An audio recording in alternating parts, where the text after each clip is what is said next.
Hello Labradoodle lovers. Today we have a litter update video for you.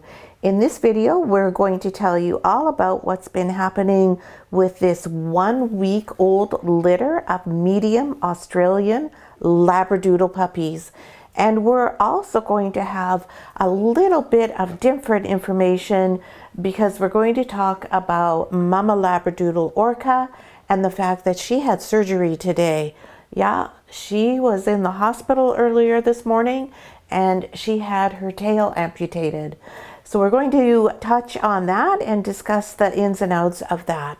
Hi, I'm Claire from Van Isle Labradoodles, and these are the puppies from our Kaleidoscope litter. So first of all, we're going to talk about Mama Labradoodle Orca here. And please excuse this little stain here in the bed. This is just from some concentrated energy and electrolytes I gave her. It has a lot of molasses in it, and it never stays in the dropper very well, and so it made a little stain there on our little sheet here. So Orca is going to be a little bit groggy for this video. She was anesthetized earlier this morning in order to have her tail amputated. So what the heck? What was going on there? So it's a little bit of a mystery. We're not exactly sure what happened, but Orca got a very severe infection in her tail. Now, in a dog's tail, there's 3 major blood vessels, and they are very deep in the tail, right next to the bone. So it's very difficult to actually kill all of the blood supply to the tail. But that's what happened with Orca. No blood was flowing into her tail. She had an infection, and because no blood was going into the tail, it started to die. So what happened was we noticed this on late Thursday. Orca was going outside to the bathroom, and I could see that the bottom of her tail was kind of drooping. It wasn't its normal, like a tail usually is, which is fairly straight. It was kind of hanging like this. And then it happened to be a windy day on Vancouver Island. She went to pee and the wind blew her tail, the hair on her tail, and I could see there was something that looked like a scab on her tail. So when she came in, Reynolds and I stopped her to look at it, and she was not happy with us even touching at anywhere near the top of her tail. But at the bottom of her tail, there was like an abrasion, and the skin was cool. And when the skin is cool, that means it's already started to die because there's no blood flowing to it. Then up to the top of her tail was quite swollen. It had what looked like a very, very deep bruising. It was quite smelly, and I could tell right away that we were in trouble with this tail. So we went off to the vet on Friday, and they took a look at it. And what we discovered was we still had 2 joints left in the tail, 2 vertebrae. Because when you remove a tail for something like this, you have to make sure you have enough there that you're not getting too close to the anal area where those nerve endings are, because if you are, you can cause a problem and the dog may be incontinent. And of course, we don't want to have that happen to the dog. So the concern was that over the weekend, we would have the infection continuing to move up the tail and that she would have to go see a specialist surgeon. So if she had gone to see a specialist surgeon, that would have involved a great deal more of a surgical process. She would have been away from the puppies for a good period of time, and I expect she probably would not have been able to come back to nurse them at all because she would have been on quite serious pain relief drugs. So why do we amputate the tail? Well, first of all, it was dying. It would have continued to die, and it would have just fallen off. But the other thing is the infection would have continued to move up the tail into her body, and it would have come out in the milk bar. So that's why when you have something that's that serious of an infection, you have to stop that infection, because otherwise all these precious little puppies would have been impacted. So just exactly how have the puppies been impacted? Not at all. The only thing that changed out of their normal routine was this morning, while Orca was gone, we tube fed them. Orca was out of the house for 6 hours in total. The puppies need to eat every 3 hours, so we did have to feed them while she was gone. Puppies are so small, they have nice big fat tummies, but the amount of the value of the food that they are able to eat only stays with them for about 3 hours. And after that, it's very easy for them to become hypoglycemic. So that's why we tube feed them. It's very simple. It just takes a little bit of skill in knowing how to do it. It takes 2 people. It's not something the puppies love, but you can see they're none the worse for wear for it. And Orca had an injection of Medicam, which is a pain reliever. She had that before she came home. That will give her some pain relief overnight. Tomorrow, if she's showing me any signs of being uncomfortable, I will give her another round of Medicam, but that will be it.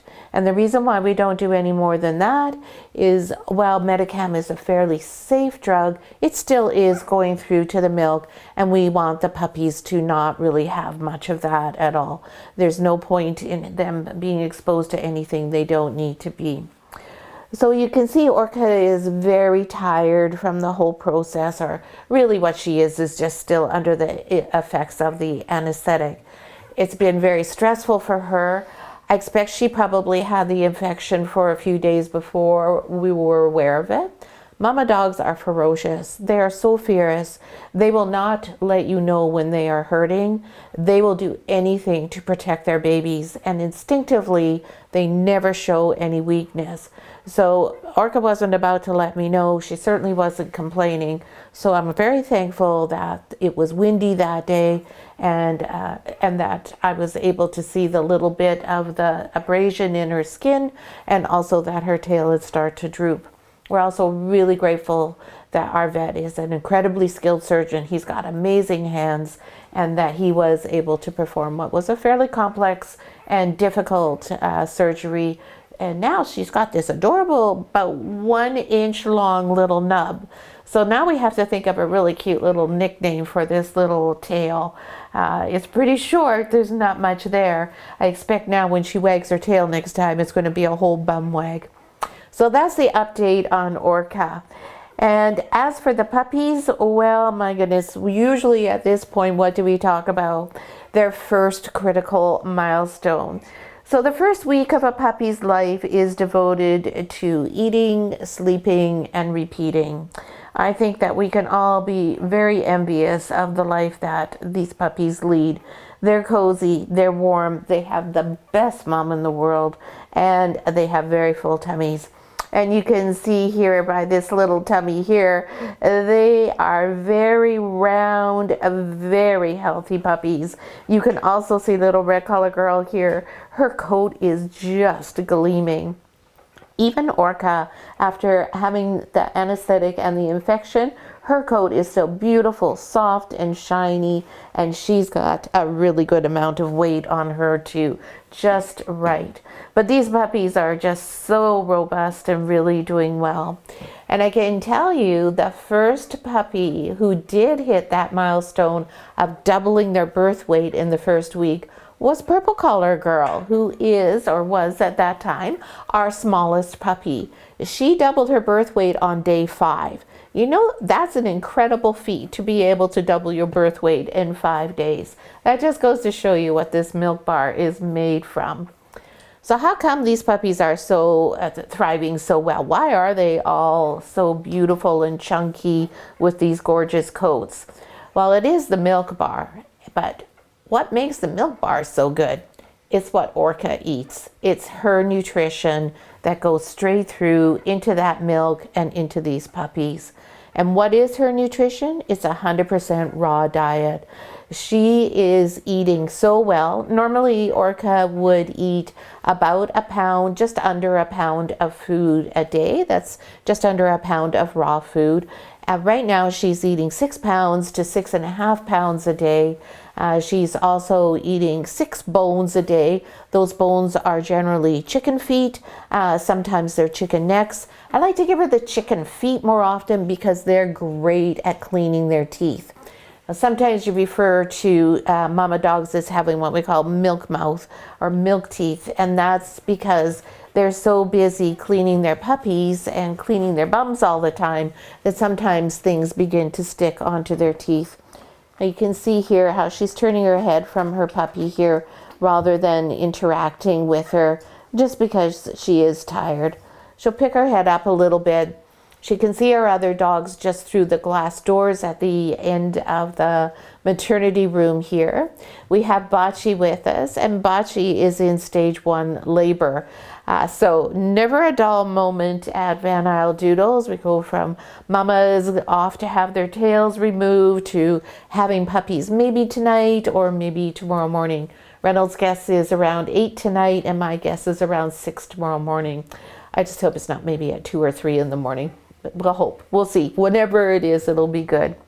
Back to the puppies. This is why they are so healthy and why they are developing so nicely. So why does it matter if they double their birth weight in the first week? Who cares?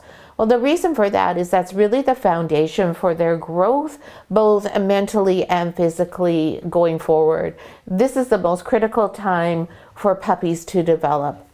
And this is when we want to see them doing those big gains, and we want to see them becoming really strong.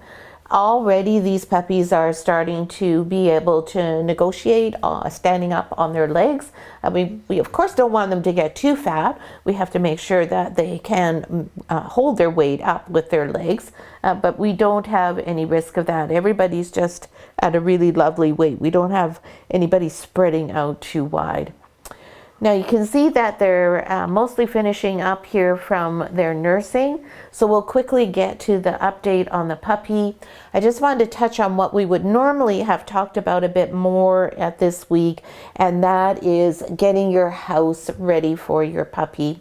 So all of our families on this list will get a video that discusses this in detail. So don't worry, you're not missing out on anything.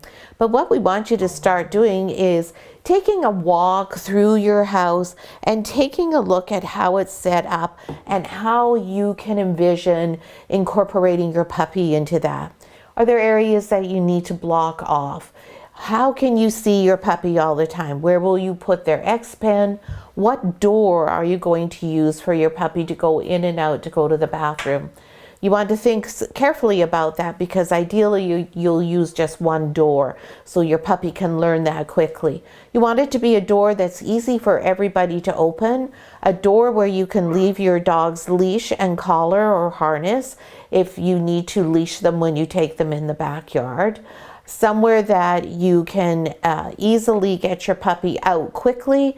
So ideally there won't be a large amount of walking you have to do until you get to the spot. And hopefully it's also an area that's very easy for your puppy to get to. So they can get to that door. It's easy for you to see them. It's an area where you usually are. If you have an open floor plan, that usually works out quite readily. If you have a more traditional floor plan, you may need to do a little bit more thinking about that. You also can start to have some fun. And by fun, I mean starting to think about a name for your puppy. Choosing the name is really critical. You want your dog to have a name that's unique. And so why do I say that? I say that all the time. It's because when you're out at the park, if you're down at the beach, if you're enjoying some of the beautiful weather on Vancouver Island, or if you're on the mainland, wherever you might be, you don't want to be out and calling your dog and say, "Hey Bailey," which is a very popular name, and all of a sudden 15 dogs come. That's not what you want to have happen. It's also more easy for your dog to understand, learn, and recognize their name when it is unique. Now, you don't want to go crazy and think of some nightmarish name like Alakazam. because that's too long and cumbersome. You want it to be something that's easy for everyone to remember. And look at Orca, she's just using her puppy now as a pillow to help her, and red color is perfectly fine with that. You want the name to be easy to remember, easy to spell, and easy for people to say, especially if you've got kids. You don't want to have a name that's too complicated and difficult for them to pronounce. At the vet clinic, it's always easier if it's easy to spell when they go to look it up. If you have a name with some strange spelling, then it requires a lot more of their time to look it up, and they're not as likely to remember your dog or you. And ideally, you want them to remember you in a good way. So something that's 2 syllables and can be shortened, nicknames made out of, are also good. So Orca, for instance, so there's not very many dogs named Orca. Orca is named Orca for the transient whale pod that we have here in Vancouver Island, because she has the colors of an orca. And she has lots of shortening and lengthening more than anything of her name to Orky, Orky Dorky, Dorca, Orc Dork. We have all sorts of names that we call her. And that way she's able to distinguish who she is from the rest of our dogs. So names that we have are Spirit, we have Ripple, we have Bocce. Bocce is named Bocce because she's chocolate, and that's the Italian name for a chocolate kiss cookie, and her guardian dad is Italian. So try to think of something that's unique and pertinent to you, maybe something that goes with ALDs, maybe something that's related to where you live. If you live on the wet coast here, maybe you want to call your dog Rain. We have a rain and we have a cloud, because those are things that we see here. We have a fisher, we have a sumac, because that's a tree that we have here. All sorts of things like that. So think of something that means something to you, and that'll be easy for your dog and other people to remember. So now let's quickly get to the puppies and give you an update on their birth weights, and you will see just how much these little angels have grown already. So our first puppy is Yellow Collar Boy, who's here hiding upside down because he's nursing upside down. I'm just going to move his brother Orange out of the way. And you see that style of nursing?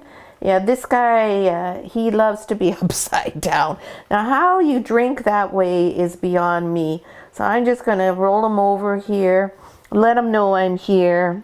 I'm going to probably make him mad because that's his favorite spot at the milk bar. There we go. Hello, my angel. This is our little tri boy. He's a chocolate phantom. And then all of this white makes him a tri. As you can see, he's got 3 colors. And he's very annoyed at me for taking him off of his spot there. And he doesn't want to just hang around. And this little guy has a very unique feature. He has 6 toes. I'll just see if he'll show them. Here we go. This is his 6th toe on this foot. And this is his 6th toe on this foot. That's called a dew claw. So Papa Jack likes to produce those. It is kind of a cool little feature. They can be problematic if they're not well adhered to the dog, but Jack's puppies all have them just like a 6th toe. They're not flailing about. They're not going to fall off or anything. So they're no problem at all. Mr. Yellow Collar is 656 grams. Well above doubling his birth weight there, and just doing so well. I'm going to see if I can get him back there in his favorite spot so he won't be mad at me, because it is still available. And I'll just show him where it is, because sometimes they go the wrong way. There, now we'll let him figure it out. Next is Red Collar Girl, who's over here in front of Orca. Hi, sweetheart. I'm just going to take your baby. Thank you, sweetie. And we'll just let her know that I'm there. And then we'll just move her around. She's just having a good time hugging up with Mom there. She was probably missing Mom. Red Collar Girl is pretty much a clone of Orca. She's this beautiful classic black and white combination. Such a beautiful look. I just love her. This gleaming ebony coat. And Miss Red Collar Girl is 751 grams. Amazing how much these puppies have gained. When I look at their weights, I can hardly believe it. Next we have Black Collar Girl. She's right here. She's our little caramel tuxedo girl. Not quite a full tuxedo, but close enough. And she is showing me on her side of her mouth here.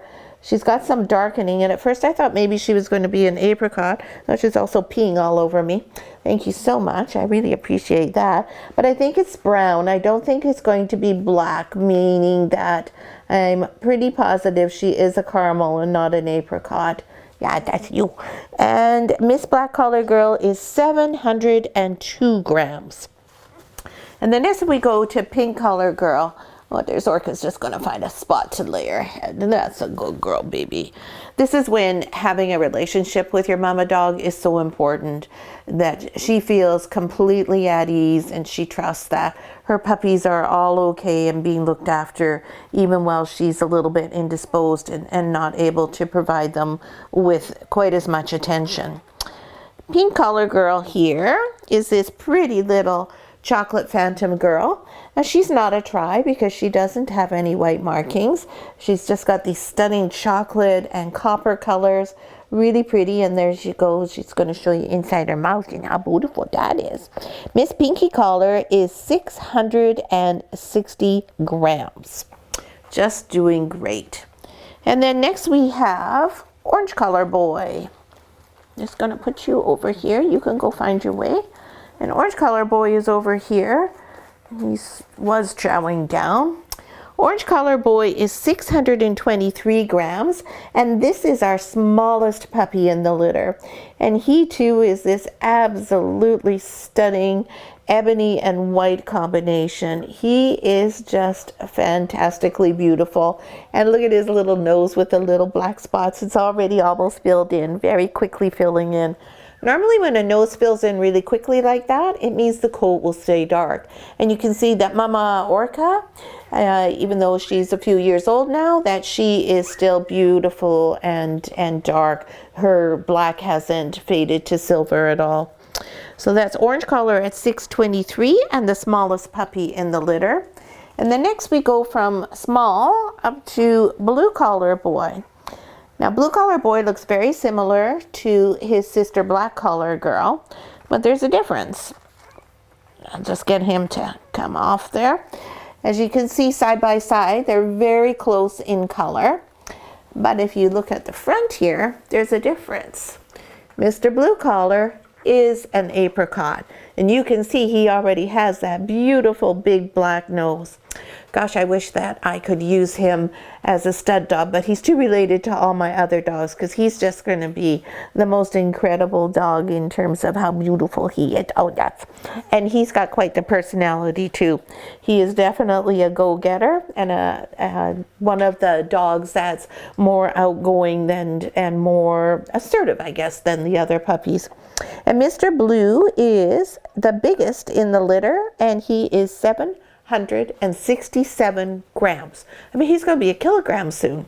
So whoever wants the big puppy, maybe this is the guy who it'll be. But don't be surprised if he ends up being the smallest in the litter and Little Orange ends up being the biggest. What's happening now is not indicative necessarily of what will happen in the future.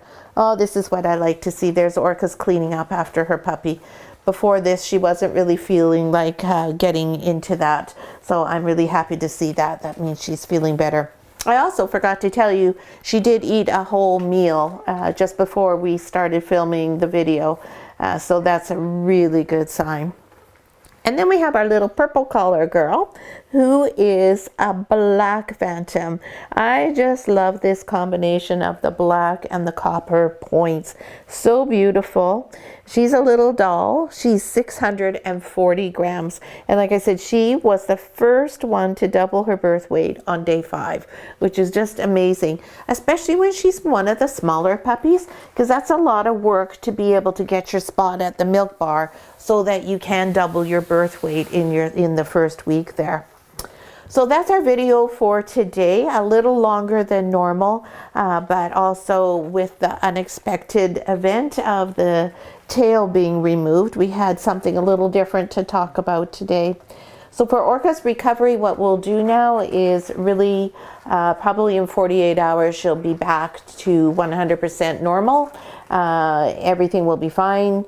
We will not give her any sort of medications because she's not going to need anything. She's tough.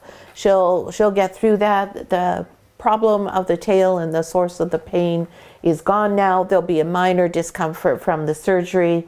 In 2 weeks, she'll go to the vet and her stitches will be removed. And that's why we have it covered up right now. It's just so she doesn't lick it, but mostly so the puppies don't mess around with the stitches and inadvertently open something up. So I hope you enjoyed the video. Please take a moment to comment if you can. I really enjoyed speaking with you and hearing what your thoughts are about Australian Labradoodles. Thanks so much for watching.